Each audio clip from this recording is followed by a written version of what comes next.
Olá, seja bem-vindo ao curso de Fatores Humanos na Aviação CRM. Nós estamos na nossa primeira aula do curso e essa primeira aula vai falar sobre o conceito de fatores humanos ou os conceitos de fatores humanos, vai traçar um pequeno histórico de fatores humanos e ao final nós vamos ver a documentação em nível mundial e em nível nacional que regem as pesquisas de fatores humanos na aviação. Então, vamos aí à nossa primeira aula de fatores humanos. Bom, para falar sobre o conceito de fatores humanos, a gente precisa primeiro fazer a seguinte análise.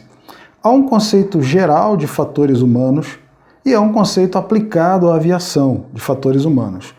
No conceito geral, a gente tem o seguinte, vou ler aqui o conceito que está no slide aqui ao meu lado. O conceito de fatores humanos diz respeito às pessoas em suas situações de vida e trabalho, sua relação com máquinas, procedimentos, com o ambiente que as cerca e também sobre os seus relacionamentos com outras pessoas. Então, o conceito de fatores humanos coloca o ser humano no centro e faz a análise da relação desse ser humano com o meio em que ele vive, com as máquinas e equipamentos que ele utiliza e com as outras pessoas que convivem com ele. Agora vamos fazer o recorte disso para a aviação. Fatores humanos na aviação, o que diz aí? Diz assim, o conceito de fatores humanos envolve considerações de aspectos pessoais, médicos e biológicos que possam impactar a operação de aeronaves e no controle de tráfego aéreo. O que a gente tem aí? Uma aplicação daquele primeiro conceito na aviação. Então, fatores humanos na aviação, para a gente fechar o nosso conceito que vai nortear o curso aqui, fatores humanos na aviação é a relação do ser humano, centro do processo, com o meio em que ele está inserido, com os equipamentos e máquinas que ele vai utilizar, inclusive aí o avião, com as outras pessoas com as quais ele vai interagir e como essas relações vão impactar na manutenção da segurança operacional do nosso processo, né? Então, analisando dessa forma de como as relações impactam na manutenção da segurança, a gente consegue fechar um bom conceito de fatores humanos para a aviação. Lembrando que esse conceito é o melhor que a gente consegue agora, porque nós estamos na área de humanas, não há uma precisão exata. Eu costumo brincar que na área de humanas tudo é permanente até que seja mudado amanhã por um novo teórico. Então, o que a gente tem de melhor agora é isso. Não é a única visão, não é o único conceito, mas é um conceito que nos atende para o objetivo do nosso curso. Então, fiquemos com esse conceito e sigamos adiante, lembrando que estamos na área de humanas. Bom, para falar de histórico de fatores humanos, a gente remonta aí à primeira grande utilização de aeronaves, que foi na Primeira Guerra Mundial. O avião tinha sido recém-inventado em 1906 por Santos Dumont, estava se popularizando. Quando a guerra estoura em 14, o avião começa a ser fabricado e utilizado do jeito que dava para funcionar. Logo após a guerra, os britânicos fizeram a seguinte conta.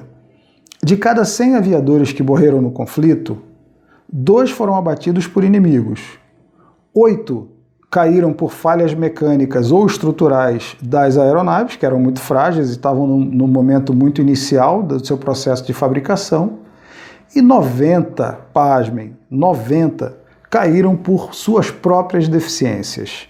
Veja que é um número muito alto, é um percentual muito alto de perdas auto-infligidas, provocadas pelo seu próprio pessoal. A grande outra utilização de aeronaves foi na Segunda Guerra Mundial. E aí a Segunda Guerra Mundial já apresenta um maior rigor na seleção de quem ia utilizar esses aviões, tanto mecânicos quanto pilotos, e o foco passa a ser na ergonomia dessa aeronave. Como é que a gente traz a máquina para ser confortável e usável ou usual? A gente hoje tem um conceito de usabilidade que fala muito na parte de software, mas como é que eu faço que essa aeronave seja adequada ao uso por parte do piloto? Por parte do mecânico. Na Primeira Guerra não era assim, o avião estava estabelecido lá, o cara chegava, o avião é esse, vai voar e dá seu jeito. Na Segunda Guerra o processo já era de que forma eu consigo fazer um avião mais interessante para esse piloto do ponto de vista da manobrabilidade, da usabilidade, do acesso à aeronave. Então a ergonomia passa a ter um papel importante. Seguimos em frente. Na década de 70 e na década de 80, a gente tem vários acidentes que chamam a atenção para os fatores humanos. Mas tem um que é uma quebra de paradigma, que é o acidente dos Everglades. E um pequeno histórico do acidente é assim. Em 29 de dezembro de 1972, uma aeronave da Eastern Airlines, quando a tripulação comanda o trem de pouso não acende a luz verde, né? O trem de pouso, quando ele está em cima, ele acende a luz vermelha, quando ele está em transição, a luz amarela, quando ele está embaixo travado, a luz verde. A luz verde não acendeu. A tripulação, que era composta de pelo menos 4 na cabine, era o piloto, o copiloto, o navegador e o mecânico, pelo menos, eu não sei se esse avião tinha operador de rádio, se tivesse seria o 5º elemento na cabine, mas pelo menos esses 4 elementos, cada um sai para fazer uma tarefa diferente. E aí um vai checar o manual, outro vai checar o painel, o outro vai ver por que o trem de pouso não baixou. O que acontece é que ninguém voa o avião. E aí durante os últimos 4 minutos o avião plana, vai descendo e se choca com o pântano, com o lago Everglades, e 101 pessoas perecem. O relatório apontou o fracasso da equipe em monitorar os instrumentos de voo durante os 4 minutos finais do voo. Vejam, esse acidente desperta a sociedade para a necessidade de se pensar no trabalho da equipe, como tripulação. Porque antes você tinha uma hierarquia, ainda tem uma hierarquia muito forte, comandante, copiloto e etc., mas a interação entre eles como equipe não era algo que levasse algum tipo de estudo ou valor, ou pelo menos fosse valorizada. Era algo simplesmente baseado na hierarquia e pronto. Não havia outra possibilidade. Então, esse acidente chama atenção. Outros acidentes, ainda na década de 70 e também na década de 80, chamam atenção para esses estudos de fatores humanos, aí como reflexo disso no trabalho de equipe e como consequência com acidente. Mas vamos seguir em frente aqui, depois a gente volta a falar de CRM, vamos seguir em frente agora com a documentação. Qual a documentação que nós temos em caráter internacional e no Brasil, que fala exatamente de fatores humanos? Você já sabe que o órgão internacional de aviação civil é a OACI, a Organização da Aviação Civil Internacional, com sede lá em Montreal, uma agência da ONU, que estipula os parâmetros e os padrões para a aviação civil no mundo inteiro. E aí os países pegam esses padrões, esses parâmetros e adaptam às suas realidades. A OACI tem o anexo 6 da Convenção de Chicago, que trata de operação de aeronaves e fala já de fatores humanos. Tem o DOC 9683, que é um documento norteador de fatores humanos, porque ele é específico sobre o treinamento de fatores humanos.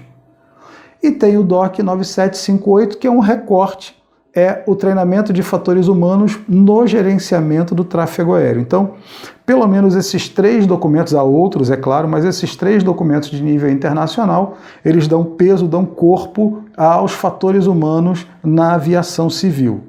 E aí, no Brasil, a Agência Nacional de Aviação Civil, a nossa autoridade aeronáutica, a ANAC, ela fala de fatores humanos através de um documento que é uma instrução de aviação civil, a 060-1002 alfa, versão alfa, que fala de treinamento de gerenciamento de recursos de equipe.